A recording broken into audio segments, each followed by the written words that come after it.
cuestión, el primer tema, tiene que ver con los medios de comunicación. Últimamente se ha abierto un debate que tiene que ver fundamentalmente con la independencia de los medios de comunicación de pues, los poderes económicos o, digamos, el poder político, ¿no? La pregunta y el planteamiento que queremos traer aquí es esa independencia, cómo es en relación no al poder económico y poder político, sino también al poder patriarcal, ¿no? Es decir, los medios de comunicación están trabajando, están sirviendo para avanzar en los derechos de las mujeres, cómo están contando, por ejemplo, los asesinatos de violencia machista, cómo están relatando las diferentes problemáticas que tienen que ver con las mujeres en la sociedad de hoy, ¿no? Y hemos leído, bueno, hay un hilo de Twitter que no sé si lo conocéis, de Ana Requena, respecto a cómo se trató el tema de Juana Rivas, ¿no? Y lo que decía Ana es pues que se trató intentando dar respuesta, como intentan dar respuesta a muchos medios de comunicación, a diferentes problemáticas, cuestiones, pero lo hacían preguntándose cómo es posible que una pareja tan feliz haya acabado pues, en una situación así, ¿no? Y las preguntas se las hacían fundamentalmente a los vecinos y a las vecinas y nunca acudían a expertos o a expertas fundamentalmente en violencia machista, ¿no? Además, hemos visto un blanqueamiento por parte de algunos medios de comunicación, no todos desde luego, pero algunos medios de comunicación, de la figura de su exmarido, ¿no? Bueno, pues en relación a eso, ¿cómo tratan los medios de comunicación la cuestión de la violencia contra las mujeres, el machismo y el feminismo y cómo deberíamos de hacer para que los medios sean, digamos, funcionales a la lucha por los derechos de las mujeres, ¿no? Y nada más, os dejo la palabra. Empezamos, si queréis, por ti, Cristina, y luego vamos cambiando. ¿Qué tal? Buenas tardes. Quiero dar un especial saludo a los 16 hombres que hay en la sala. Les agradezco mucho la asistencia. 16 exactamente, excepto los que están en las máquinas, que calculo que son de la organización. Hoy es el Día contra la Trata. En España hay 40.000 personas, 40.000 mujeres y niñas, que sepamos, porque el resto no lo sabemos, que funcionan como esclavas sexuales. ¿Os imagináis 40.000 negros en un campo de algodón? ¿Os imagináis 40.000 hombres en un campo andaluz, gallego o catalán? ¿Os imagináis 40.000 esclavos en algún sitio? ¿Os imagináis una sociedad que se supone occidental y civilizada y es esclavista? Y todas nosotras, y los 16 hombres que nos acompañan, sabemos exactamente dónde están esas mujeres esclavizadas y jamás hemos llamado a la puerta de esos lugares y jamás hemos dado noticia de ellos. Jamás ninguno de nosotros. Bien, esos son los medios de comunicación. Si en este momento hubiera, no 40.000, 15 hombres esclavizados en un campo, no de algodón, sino unas viñas de Lérida, estarían detenidos, el Ministerio de Interior habría hecho algo, el Ministerio de Trabajo habría pedido papeles y el Ministerio de Hacienda habría dicho que no están regularizadas en sus pagos. Los medios de comunicación sencillamente no se ocupan en absoluto del asunto de la mitad de la población, que somos las mujeres. El caso de Juana Rivas es un buen ejemplo. El caso de Juana Rivas es un ejemplo bestial porque es el mayor ejemplo de cómo los medios de comunicación funcionan como maltratadores. Es decir, la violencia ejercida contra esa mujer por parte de los medios de comunicación ha sido tan brutal, ha sido tan bestial, que yo he perdido absolutamente cualquier esperanza en los medios de comunicación. En todos, lo lamento, en todos, absolutamente en todos, porque deberíamos haber dejado de escribir al menos un día todas para protestar por ello. Y ese es uno de los grandes problemas. Uno de los grandes problemas en los medios de comunicación es la falta de organización de las mujeres, como en cualquier otro ámbito. Yo soy periodista, ahora que está la campaña a mí también, yo recuerdo miles de cosas que me han sucedido en medios de comunicación, como que me toquen el culo, me toquen una teta, que un político me mande la foto de su polla, que no me dejen participar en ciertas campañas, en ciertos viajes institucionales, porque como yo no voy de putas por la noche, me prohíben viajar con Convergencia i Unió, con el PSC, con Esquerra Republicana, porque yo estaba entonces en Cataluña, y con el PP. ¿Por qué? Porque acababa la noche y yo no podía viajar. Bien, esos son los medios de comunicación. Los medios de comunicación son los mayores instrumentos de construcción de un poder macho que en la calle parece que agoniza, pero que en la estructura bestial de lo que es nuestro relato y lo que es el lenguaje, y todas nosotras somos lenguaje y no somos otra cosa, no desaparece en absoluto. La prueba de que no desaparece es que cuando una mujer, salvo honrosas excepciones, y falta Ana Pardo de Vera, y tenemos otros 3 ejemplos, cuando una mujer accede a los puestos directivos de cualquier empresa, no solo de comunicación, no solo de información, no solo de promoción, no solo de cualquier empresa, no cambia nada. Si una mujer participa en un medio de comunicación o cualquier medio de expresión y no cambia nada, nos importa un pito, un pimiento que participe. ¿Por qué nos importa un pimiento?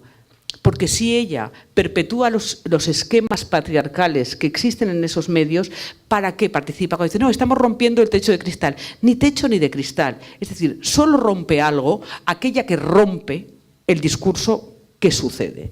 Cuando yo cogí la dirección de Diario 16, del cual me tuve que ir 6 meses después porque me resultaba absolutamente insoportable, me di cuenta de que la información internacional se basaba única y exclusivamente en las guerras y el armamento.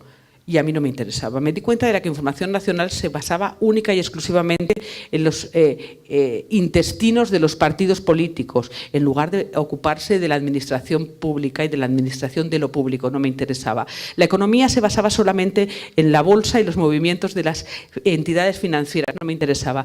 Lo que llamaban sociedad se basaba solamente en crímenes, sucesos y juzgados, en lugar de educación y sanidad. No me interesaba. La cultura se basaba solamente en el espectáculo, no me interesaba, y el resto era deportes.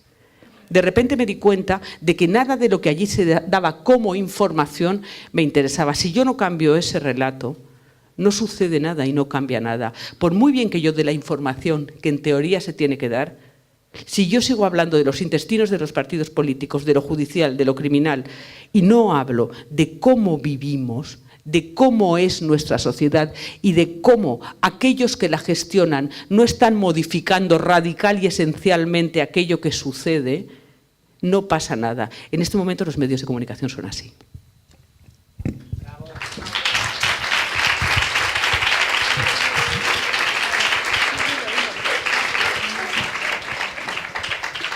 ¿Qué voy a decir yo ahora después de todo lo que has dicho tú? Vamos a ver. Pues acabamos de empezar. Hombre, yo diría también que muchas veces es más una cuestión de que tienes tan interiorizado el discurso patriarcal que no lo consideras patriarcal porque no eres consciente de que lo es. Y entonces en muchas ocasiones yo creo que directamente es que el vocabulario que se utiliza no se utiliza con una intención de ser machista, sino que lo es, pero tú no eres consciente de que realmente lo eres. Entonces hay que tener muchísimo cuidado en tema de medios de comunicación, con los verbos, con intentar no... Evidentemente es una víctima, en el caso de la trata, de las mujeres de trata, son víctimas, pero también son personas, también se pueden empoderar, se pueden revelar, y muchas veces en las noticias eso no sale, no se las concibe como que puedan ser algo más que víctimas. Y en muchos casos sí que son, porque tienen su vida, su familia, se han venido muchas voluntarias en un principio, no venían a esto, pero venían voluntarias en un principio, precisamente porque tienen todo un background por detrás.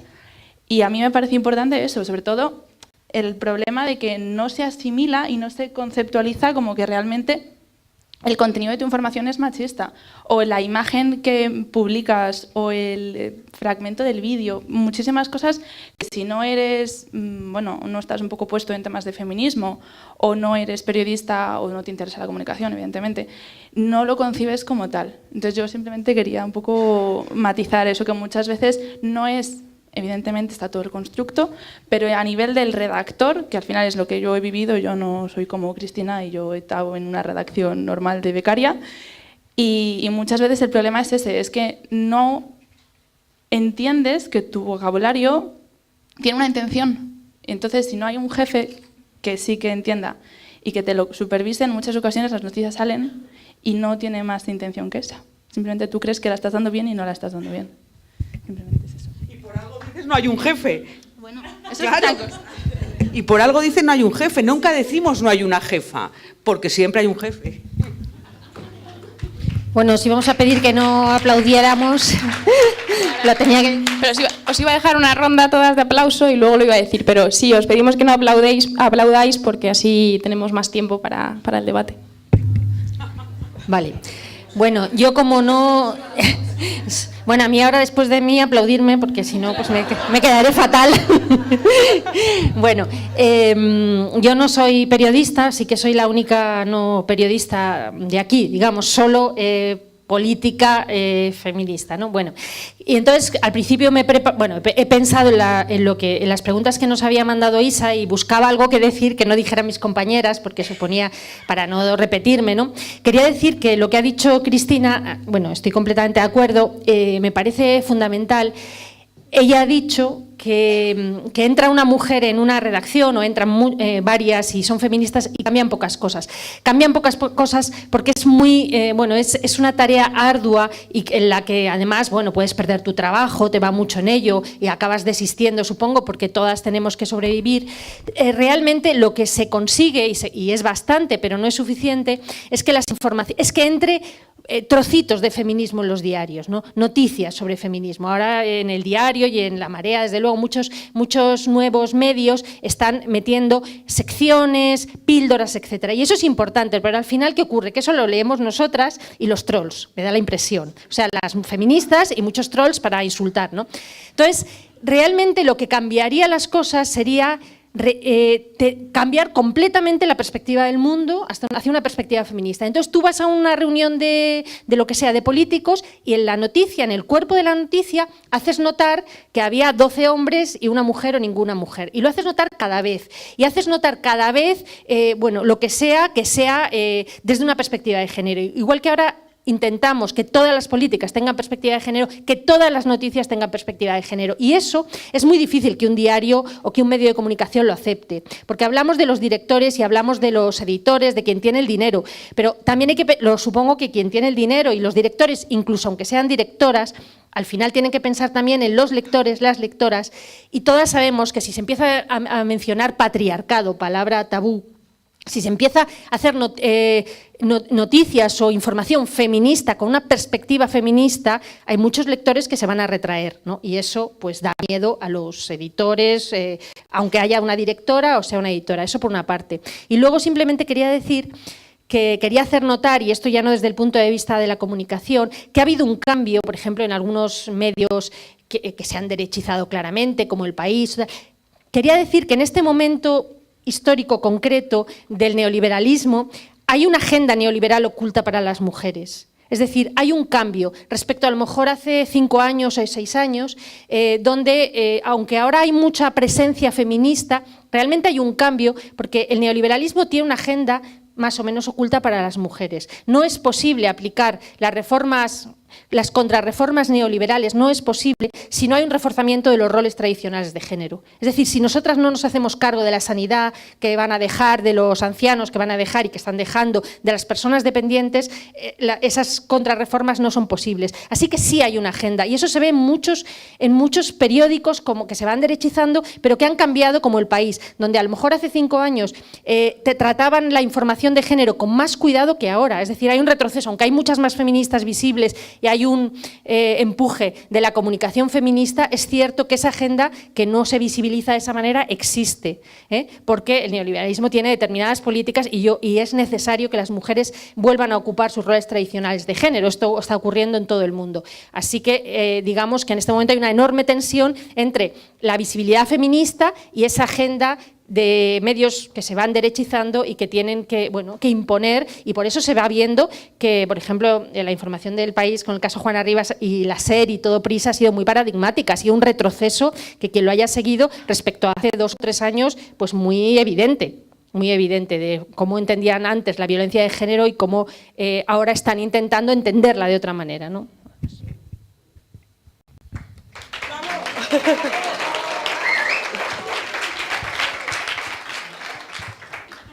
A mí me parece bastante importante lo que decía Beatriz, que al final, o sea, que el feminismo no sea una sección ni sea una píldora, y que hacer periodismo feminista no es hablar de mujeres, ¿no? Sino que la idea es que la perspectiva de género sea transversal, desde la sección de política, pasando por la economía, cuando hablamos de cambio climático, todo, ¿no? Porque, o sea, de hecho tenemos datos desagregados que nos dicen que hay diferencias por sexo y que mujeres y hombres ocupan posiciones diferentes en datos de desempleo, de pensiones, etcétera, ¿no? Entonces la idea, pues eso, que incluyamos una perspectiva de género, pero en todos los temas, no hacer una sección que la llamemos igualdad y ahí pues ir un poco hablando de violencias machistas, etcétera, no, o sea, la idea es que cruce todo eso. Y en relación también con lo que decía Alba, que muchas veces tenemos interiorizado como un lenguaje patriarcal, eso es cierto, pero nuestro trabajo también es revertir esa situación y generar estrategias pues un poco que se vayan de las trampas estereotipadas y patriarcales, ¿no? Y bueno, en ese sentido, yo también, por aportar un poco cosas positivas, creo que se están haciendo cosas muy bien, ¿no? Y en concreto en el caso de Juana Rivas, pues es cierto que hemos visto cómo entrevistaban a un maltratador, como es su exmarido, cómo incluso le justificaban, cómo intentaban blanquear su imagen diciendo que es un hombre bueno, etcétera. Pero bueno, también hemos visto a Juana Rivas aparecer entrevistada y al final ella estaba contando un proceso de violencia machista y yo quiero pensar que muchas mujeres que estén pasando por lo mismo de alguna manera se habrán sentido identificadas y habrán sabido reconocer que en lo que se encuentran es en una relación de maltrato, ¿no? Entonces yo creo que eso también es importante, se ha dado voz a Juana y eso se ha hecho bien. Y yo creo que es muy importante contar con los testimonios de mujeres que han pasado por procesos de violencia machista y que ahora, pues con toda su resiliencia, se encuentran fuertes para hablar. Y yo creo que quién mejor que ellas para explicarnos cómo actúa la violencia machista, ¿no? Entonces, bueno, pues por esa parte eso también se ha hecho bien. Hay muchas cosas que se están haciendo bien y en concreto sobre asesinatos machistas, bueno, hay decálogos en internet que si tú googleas los puedes encontrar y si tienes que hacer una información al respecto puedes hacerlo bien porque hay decálogos, ¿no? Después sí que es cierto, y ahora que hablabais de trata, pues que también hay como una especie de vacío informativo sobre la violencia sexual y las agresiones sexuales, ¿no? Siempre muy relacionadas a violaciones en fiestas de pueblos, de ciudades, etcétera, pero que no se está yendo más allá, ¿no? Nos está contando que la mayoría de violaciones ocurren en entornos de confianza, que ocurren pues muchas veces alrededor de tu casa, es decir, en lugares que tú conoces, que no es que camines por una calle oscura y te apareció una figura que no supiste reconocer, sino que los mecanismos son otros, ¿no? Y eso también es importante visibilizarlo y yo creo que no se está haciendo, ¿no? Además, en casos de violencia sexual, por ejemplo, muchas veces se emiten juicios sobre, bueno, el típico, pues algo haría, ¿no? Para que le ocurriese eso, algo haría. Eso los medios de comunicación lo siguen haciendo y es súper peligroso, ¿no? Incluso, bueno, ahora estos días hemos visto también con estas denuncias por acoso a este productor de cine estadounidense, como al final hay medios que dicen, o sea, que no dudan de él, diciendo, pero bueno, este señor, ¿cómo ha estado tanto tiempo ahí con todo lo que estaba haciendo, ¿no? Sino dudan de ellas de, es un poco raro que ahora lo digan tantas, que lo digan ahora, que no lo hayan dicho antes. Bueno, probablemente porque ellas están viendo como cada día se emiten juicios sobre mujeres que son acosadas sexualmente, ¿no?